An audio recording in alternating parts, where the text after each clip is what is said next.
Halo semuanya, apa kabar? Semoga kalian sehat-sehat selalu. Kali ini saya akan bahas tentang herd stupidity atau kebodohan massal.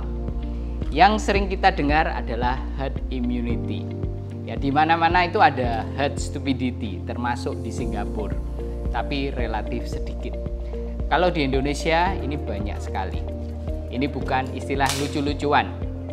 Saking banyaknya, herd stupidity ini berdampak negatif terhadap pandemi di Indonesia, seperti lonjakan kasus dan keraguan masyarakat terhadap vaksin. Dr. Pandu Riono, epidemiolog Universitas Indonesia, berkata bahwa perilaku manusialah yang mendorong replikasi virus, memperbanyak diri, dan berubah menjadi virus yang lebih ganas di Indonesia.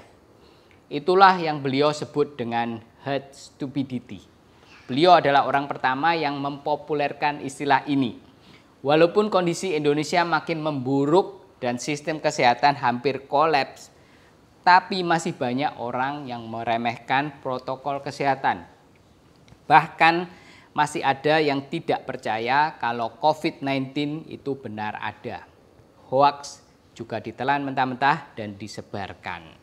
Pemerintah membuat protokol kesehatan itu ada alasannya. Bukan karena kurang kerjaan, terus buat peraturan ini, peraturan itu. Tujuannya adalah untuk memperlambat penyebaran virus corona. Misalnya dengan pemakaian masker, social distancing, larangan kerumunan, dan lain-lain. Semuanya ini berguna untuk keselamatan masyarakat banyak. Tapi kenapa semuanya ini masih diremehkan? Pemerintah Indonesia ini banyak musuhnya. Ada kelompok yang memang suka ketidakstabilan di masa pandemi. Kalau bisa tambah buruk lebih baik bagi mereka. Dibuatlah informasi tandingan biasanya oleh micro-influencer berbau agama. Sayangnya banyak orang yang lebih percaya yang beginian ini daripada percaya kepada pemerintah. Memang suaranya kenceng, masuk TV viral. Inilah yang membuat pandemik ini nggak selesai-selesai. Micro-influencer ini menggunakan ketakutan yang berkembang di masyarakat. Mereka menawarkan perlindungan yang dikemas secara religius, tapi isinya misinformation. Ya, banyak dari kita sudah tahulah isinya apa. Meski pemerintah telah membeberkan informasi dan data sebenarnya, namun hasilnya sia-sia.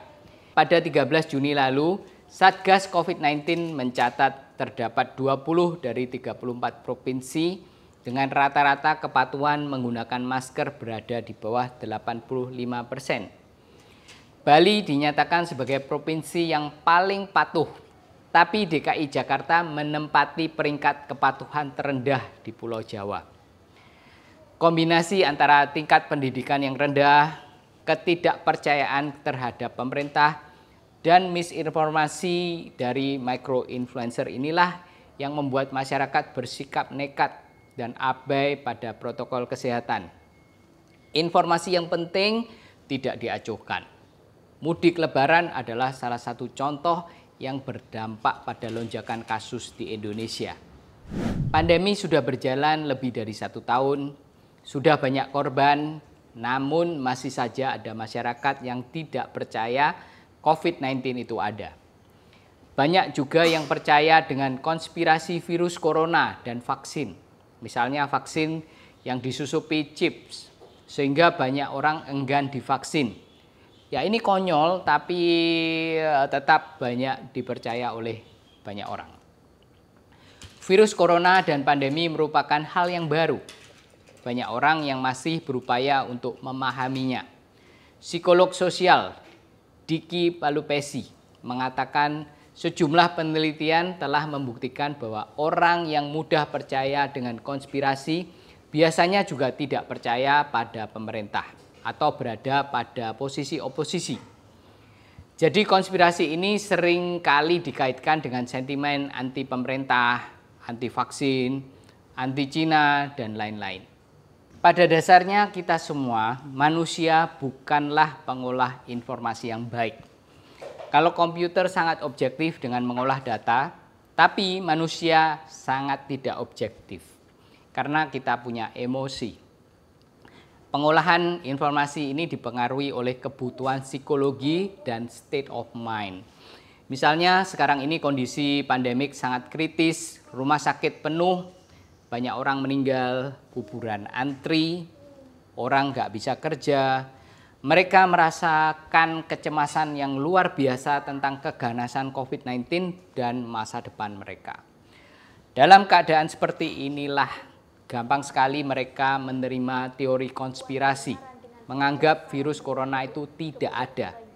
Alasannya sangat simpel, karena kehidupan tanpa COVID jauh lebih baik dan nyaman daripada sekarang ini. Apalagi bagi mereka yang sejak awal sudah tidak suka kepada pemerintah. COVID dan teori konspirasi ini dijadikan momen untuk mencari pembenaran. Kementerian Komunikasi dan Informatika mencatat lebih dari 1.700 sebaran hoaks soal vaksin dan COVID-19 dari Januari sampai Juni tahun ini. Di berbagai sosial media, paling banyak di Facebook. Komedian Bandung, Gusman Suherman, mengatakan ayahnya termakan oleh hoaks di sosmed. Katanya kalau ke rumah sakit mereka akan di-COVID-kan. Efeknya ketika sakit, bapaknya ini mati-matian nggak mau dibawa ke rumah sakit, padahal kondisinya sudah kritis. Kebanyakan dari kita malas untuk mencari tahu kebenaran. Sulit juga untuk mencari informasi tandingan. Saking banyaknya info, kita nggak tahu mana yang benar dan mana yang hoaks. Jadinya semua informasi ditelan mentah-mentah. Sekarang Indonesia menempati urutan pertama di dunia dari jumlah kasus per hari dan angka kematian. Rumah sakit penuh, banyak pasien ditolak, disuruh pulang. Dalam keadaan seperti ini, yang diinginkan adalah mujizat atau keajaiban. Saking desperate-nya, banyak orang mudah dibohongin sana-sini untuk menggunakan obat-obatan atau macam-macam vitamin yang belum terbukti. Susu beruang, bahkan kencing atau kotoran hewan pun dipercaya sebagai pil ajaib COVID-19. Sayangnya, selama ini pemerintah belum terlihat tegas dalam menangani misinformasi termasuk yang berkedok agama. Contohnya banyak. Mereka ditangkap masuk TV, minta maaf, tempel materai 10.000, terus bebas. Ada beberapa yang viral, tapi tentunya tidak semua kita lihat di sosial media. Jadi yang ada ini jauh lebih besar daripada yang kita lihat di sosial media. Saya rasa pemerintah sendiri juga tidak sanggup mengatasi banyaknya hoaks yang beredar di sosial media. Kita perlu lakukan bagian kita masing-masing. Ketika ada informasi, jangan ditelan mentah-mentah. Jangan serta-merta informasi itu diyakini sebagai kebenaran yang mutlak. Carilah sumbernya dan berpikirlah kritis. Saya selalu cross-check informasi dengan website WHO, FDA, dan website pemerintah, baik itu pemerintah Indonesia maupun pemerintah Singapura. Ini lebih objektif dan lebih tidak bias. Jadi kalau kalian dapat info tentang obat ini atau obat itu bisa menyembuhkan COVID, tolong di cross-check dengan website yang saya sebutkan tadi. By the way, ada 2 terapi yang sudah diakui oleh WHO. Nomor 1 adalah terapi oksigen untuk pasien yang parah dan mereka yang berisiko terkena COVID-19 yang parah. Nomor 2 adalah dexamethasone atau steroid yang dapat membantu mengurangi lama penggunaan ventilator dan menyelamatkan nyawa pasien dengan penyakit parah dan kritis.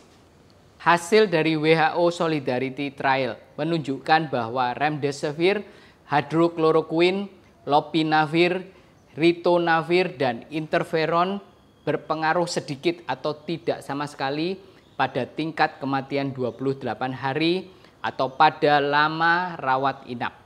WHO tidak merekomendasikan obat pencegahan dengan obat apapun termasuk antibiotik. Herd immunity atau kekebalan massal bisa didapatkan dari vaksinasi massal. Per 12 Juli, Hanya 5,5% dari penduduk Indonesia sudah mendapatkan 2 kali vaksin. COVID-19 adalah masalah kita bersama. Selama masih banyak warga yang belum divaksin, maka virus corona ini akan berkembang terus dan bermutasi. Varian baru yang berpotensi lebih ganas bisa muncul lagi. We will be safe only if everyone is safe. Jadi mari kita merubah mindset kita dan keluar dari herd stupidity. Vaksinlah secepatnya dan jangan mudah percaya dan menyebarkan hoax. Semoga informasi ini berguna bagi kalian semuanya. Jangan lupa untuk subscribe, like, komen, dan share video ini. Terima kasih sudah mendengarkan dan sampai jumpa di video berikutnya. Bye-bye.